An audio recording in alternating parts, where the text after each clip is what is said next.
ən böyük səhv odur ki, məsəl üçün deyir, sənin balansın böyükdür, sən ona görə qazanırsan, mənimsə balansım kiçikdir. Uşaqlar, bu belə hesablanmır.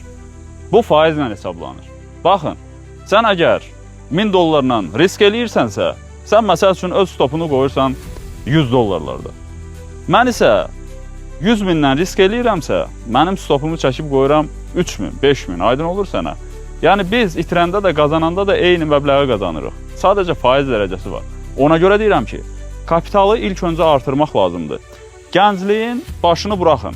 Ora-bura gedib pul dağılmağın başını buraxın. Birinci özünüzə yatırım eləyin. Biznesinizi qurun.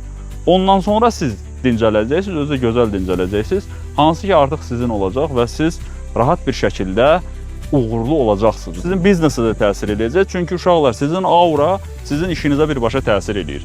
Ona görə də balans söhbəti boş şeydir. Mən də aşağılardan başlamışam və yavaş-yavaş gedirəm. Mən indi burada güya gəlib məqsədə çatıb dayanmamışam ki, məqsədə çatıb dayanmaq heç vaxt olmur. Siz həmişə inkişaf eləməlisiniz. İnkişafdan dayandığınız hər bir gün degradasiya deməkdir. Bəs sən necə? Degradasiya eləyirsən, yoxsa irəli gedirsən? Əlbəttə ki, sən bizim Telegram kanalımızda bunları öyrənə bilərsən və professionallardan biri ola bilərsən. Əlbəttə ki, əgər sən istəyirsənsə. Bu isə sənin əlindədir. Mən buna səni məcbur eləyə bilmərəm. Uğurlar.